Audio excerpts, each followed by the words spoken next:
আসসালামু আলাইকুম ওয়া রাহমাতুল্লাহি ওয়া বারাকাতুহু। প্রিয় শ্রোতা মণ্ডলী, আজকে জীবনের তিনটি ন্যাচারাল বিষয় নিয়ে আলোচনা হবে। অতীব গুরুত্বপূর্ণ কথা। প্রথম কথা হচ্ছে যে জমিতে যদি খেতে যদি বীজ রোপণ না করা হয়, সেখানে যদি চারা রোপণ না করা হয়, আবাদ না করা হয়, তবে সেখানে যেমনভাবে কুদরতিভাবে সেই জমিনে বিভিন্ন ঘাস এবং লতাপাতায় ভরে যাবে, ঠিক তেমনিভাবে আমাদের ব্রেন। আমরা যদি আমাদের ব্রেনে ভালো কথা, ভালো আচরণ এবং ভালো বুদ্ধিজনক কথা যদি আমরা লোড না করে রাখি, সেটাকে সেভ না করে রাখি, তবে হবে কি, আমাদের ব্রেনে শয়তান অনেক ফালতু কথা, বেহায়াপনা, অনেক নোংরা কথা দিয়ে আমাদের ব্রেনকে ভরিয়ে দেবে। আল্লাহ সুবহানাহু ওয়া তাআলা বলেন, ইন্নাশ শাইতানা ইয়া'মুরুকুম বিল ফাহশাই ওয়াল মুনকার। শয়তান তো সর্বদাই তোমাদেরকে বেহায়াপনা, নোংরামি, অশ্লীলতার কথা বলে, অশ্লীলতার কথা তোমাদের ব্রেনে লোড করে দেয়। সুতরাং হবে এমন কি, ব্রেন আমার আপনার, কিন্তু ব্রেনকে কন্ট্রোল করবে শয়তান। ব্রেন আমার আপনার সন্তানের, কিন্তু সেই সন্তানকে কন্ট্রোল করবে শয়তান। 2 নম্বর কথা হচ্ছে, মানুষের কাছে যা থাকে মানুষ সেটাই বন্টন করে। মালদারের কাছে মাল থাকে, তাই সে মাল বন্টন করে। ভীত মানুষের কাছে ভয় থাকে, তাই সে ভয় বন্টন করে।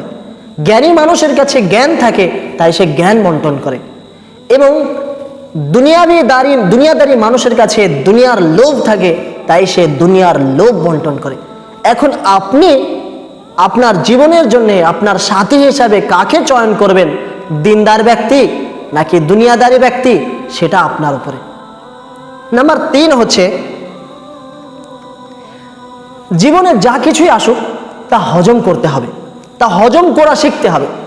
যদি খাবার পেটে হজম না হয়, তবে যেমনভাবে পেটে গ্যাস্ট্রিক এবং বিভিন্ন রকমের অম্বল, বমি থেকে নিয়ে ইত্যাদি বিভিন্ন রকমের অসুবিধা হতে থাকে, তেমনিভাবে যদি কারোর কথা হজম না হয়, তবেও কিন্তু আমাদের শারীরিকভাবে আমরা বিভিন্ন পেরেশানিতে পড়তে পারি।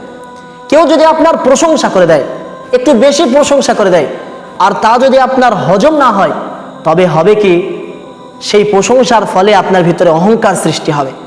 তাই হজম করতে হবে প্রশংসা।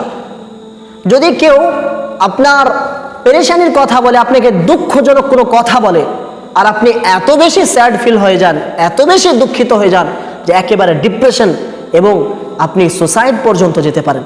তাই কারোর কথা বা কারোর ব্যবহারে আপনি অতটা বেশি খুশি হবেন না, আবার একেবারে ভেঙেও পড়বেন না।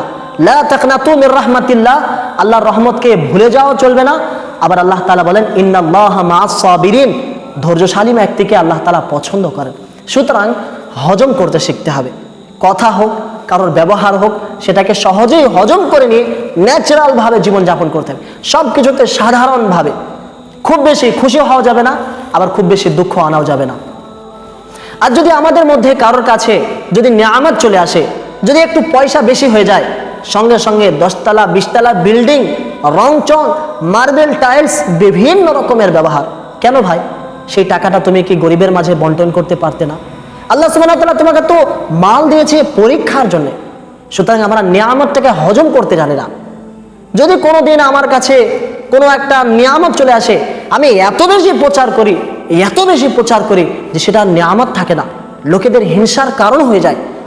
তো আমরা বুঝি না, আল্লাহর নিয়ামতকে হজম করতে জানিনি, এবং আল্লাহ তাআলার মহব্বতকে আমরা হজম করতে পারি না, আল্লাহ তাআলার দেওয়া মুসিবতকে আমরা হজম করতে পারি না। সুতরাং তাকদীরের উপরে বিশ্বাসের একটি মূল কারণ হচ্ছে, সিচুয়েশন যেমনই আসুক সেটাকে হজম করা শিখতে হবে, সেটাকে হজম করা শিখতে হবে। আসসালামু আলাইকুম।